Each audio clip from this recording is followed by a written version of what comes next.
when I was replenishing the money I blew in those accounts, I had to work a secondary job to get it. And it took a lot to be able to get that money back in there just to do it again.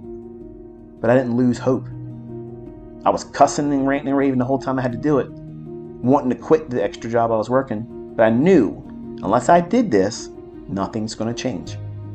Nothing is going to change unless you put your feet to the ground and say, I'm digging my heels in. I know it's going to be hard. I know I'm going to have pushback. I know it's going to be requiring me to put time into it. When all my friends are out there running around and clubbing and doing this and chasing tail and doing this and doing that and drinking and having fun on the weekends, no, I'm going to be in these charts studying. I'm going to be living my life differently.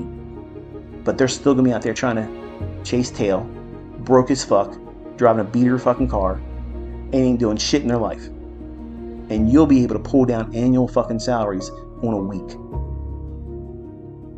You can't even imagine where you're going to be. You can't even imagine it. Whatever you think is your level of success, it's not big enough. It's not big enough.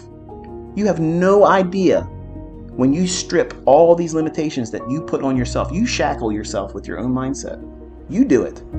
This is all I can see myself doing right now. When you start making $100,000 a year, you start thinking to yourself, well, shit, that wasn't all that hard. I thought it was really hard. Well, now I'm going to aim for $500,000. And the attempts that you do to do that, you get there in less than half the time. And you start thinking, well, shit, they say the first $1 million is the hardest one. I'm about there. Boom, in a couple more months, and then you're there. And you look back and say, $1 million isn't all that much money. And yeah, it took some effort, but it didn't take as much effort as I thought it was going to take. And then you start making $5 million, $10 million. 15 million, 50 million. And I know I'm talking in numbers none you can fucking comprehend, but it is what it is, folks. It's just math. It's just math. You're compounding the efforts of what you're able to do on the smallest form. And watch it. That's teaching you patience. You don't have that. When you first start, you don't have patience because you're trying to chase the lead dog. Whether it be me, somebody else that's saying they're making money, someone else is doing something on a live stream, someone else is doing signal service, someone else is doing whatever. You're constantly trying to run. When it's better for you in the beginning to learn to sit still, observe. How are you thinking about the marketplace? Do you feel like this insatiable desire that you got to be in there today? Like, come hell or high water, even if you only get 5 handles of the 30 handle run, if you just get a piece of it, at least you got something. You took a bite of the beast that you've been hunting. That's a hyena's approach. I don't trade like a hyena. I'm not out there cackling and making crazy noises and shit, trying to just get a bite of something. I'm out there literally stalking and waiting. And when I see the weak one in the herd, the Judas swing, to see the retail traders thinking that they got something that's easy money for them. If that's 100% diametrically opposed to what I'm anticipating in price, I'm running that fucker down. And I'm going home with a full belly. And I'm not second guessing it. I'm not worrying about what other people are doing, what they think's making the market go up or down, what the volume profile said, what volume node they're looking at, what point of control, what VWAP, what fucking supply and demand zone, what Elliott wave count is. I don't give a fuck about none of that stuff. I know exactly what I'm looking for. I'm not worried about anything else. I'm dialed in. I know exactly what I'm hunting. I got my eyes set on it and I'm going to run it down. And I'm taking it home. That's not arrogance. That's not narcissism. That's absolutely defined as confidence because I've been here enough times to know that what I'm doing works. I don't need to change it. I don't need to look at somebody else to help me make it better. I'm not looking at any retail logic because it's not even in there. I'm attacking that. I am an apex predator that is attacking the weakest form of trader in this industry at a time when they're making their actions known. Because whatever you can do with the least, if you have a measurable outcome that is more times than not delivered to you based on a model that you're working with, when you do that same procedure over and over again, just like a cookie cutter, you take it and you press it into the dough. Are you expecting a star-shaped cookie dough cutter to give you a shape of a circle or a square? No. It's designed to do one thing. You press it into the dough, you lift it up, there you have a piece of dough that's cut out in the form of a star. Wonderful. Are you trying to do something else outside of that? No. Your job is to find another place where you can find the dough, which is a trade setup, and you're going to press your cookie cutter, which is your mold, or your model rather, press it into that dough and pull it out. And you take home that star-shaped or whatever the shape of that cookie cutter is, whatever your model is, if it's the optimal trade entry, if it's the silver bullet, if it's, anything else. That's all you're there to do. And demanding it does anything more than that is foolishness. The results that you get from the least amount of leverage from that is irrelevant in the beginning, because you have to get to the point where you can replicate that over and over and over again, more times than not over the course of a month, over the course of a week. And taking that sample set and saying, okay, I have done this for a week, and this is the many transactions I've taken. This is how many that were profitable. This is how many times that were not profitable. This is how much I was able to yield as a net return. Over time, it'll become easier to do it. That's the goal. And you want it to be boring. You know, on Wednesday morning of next week, you're going to go out there and you're going to find 10 handles in S&P. You know you're going to find 30 handles in the NASDAQ. I know that. I absolutely fucking know I'm going to do that. I know I'm going to be able to do that. I can do that. I know tonight when I lay my head down that my thought is not going to be swirling around. Am I going to be able to trade next week? Am I going to be able to pull anything off? Am I going to be able to find a setup? It's a given. It's absolutely given. I'm not worried about that. That is confidence that you cannot appreciate until you have it. And most traders don't have it. Even if they are profitable, they still say that the market's random.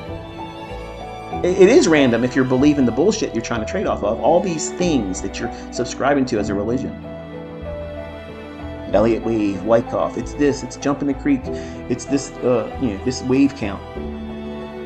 Man, if I had a trade like that, I would not be able to sleep at night. That's too many variables where I'm trading on constants. I know where the liquidity is. I know where the inefficiencies are. I know what the economic counter is going to produce a injection of volatility at a specific date and time. I'm not clueless. I'm not confused. I know exactly when I'm going to step my ass in there and tap dance all over this shit and moonwalk my ass out the door with a bounty. I'm going to do that anytime I fucking want. And when you learn how to do it, you'll do the same thing. It's confidence that you cannot appreciate until you have it. In the hands of weaker men and ladies, you'll be a prick like I was on American Online when I finally got it. I was an asshole. You think I'm an asshole now? No, I was bragging. I was really bragging all the time. I'm just spitting facts right now, and I'm bringing receipts every single day. But you don't want to accept it because you can't do it yet. And you think it should have happened to you because you watched a few videos, or you scribbled some bullshit on a notepad or a napkin at work, and you think that you've been journaling.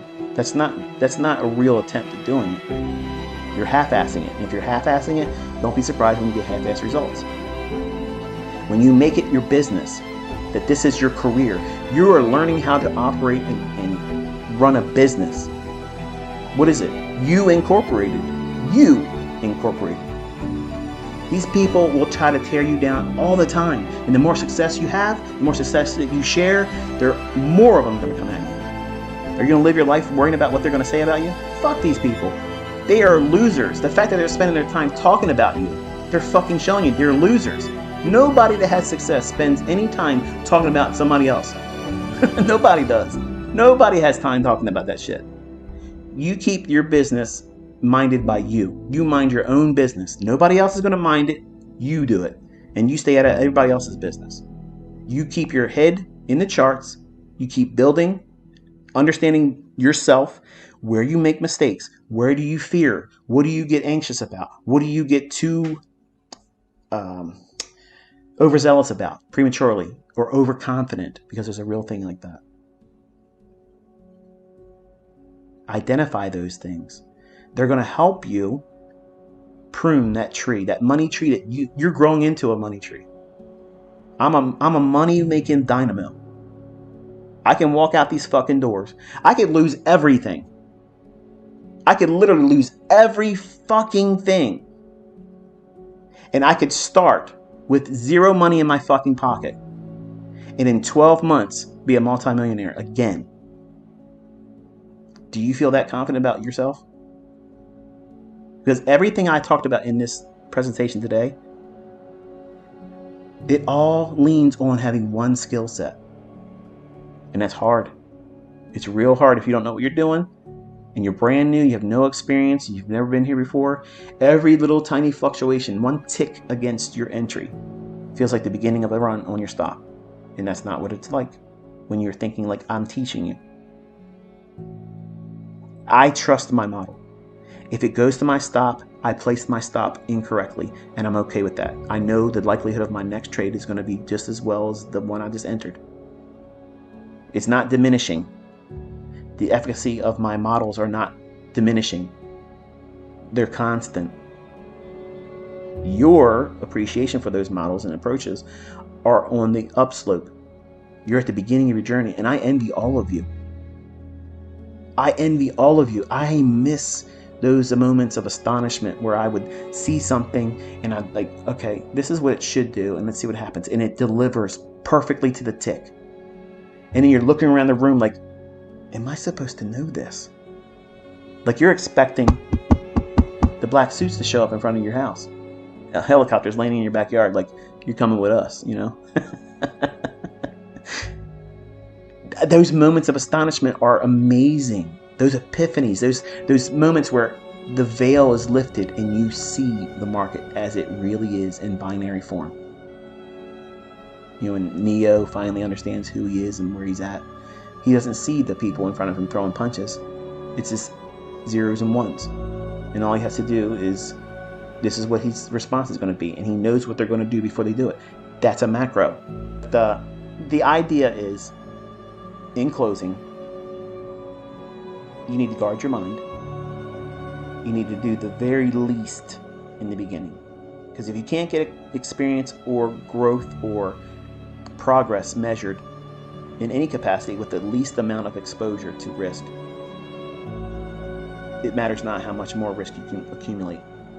What's the difference is if you have 15 contracts on or if you have one micro lot on. If you're wrong about what you're trying to do in the marketplace, the market's going to show you. Do you need the maximum pain, the maximum expense, the maximum discomfort for you to appreciate that you're not following the model correctly? Because some of you, you're full of shit when you say, I got to learn how to trade with real money. That's the only way I can learn how to trade. No. What you're doing is you're saying that I'm a fucking idiot. Please beat me over the head with a stupid stick because I don't know enough to know that I can do this without any harm to myself, without any financial risk, without any kind of hardships that's going to cause me to second guess my own ability because of the fear of being wrong associated with money. That's the reality. Books aren't going to teach you that way. Mentors aren't going to teach you that way. It's sugar-free, as it should be. You want it to taste sweet like honey. And sugar is a disease causer. The more you can cut sugar out of your diet, the best you're going to have in terms of health. The same way with trading. You want meat and potatoes, baby. Meat and fucking potatoes. That's it.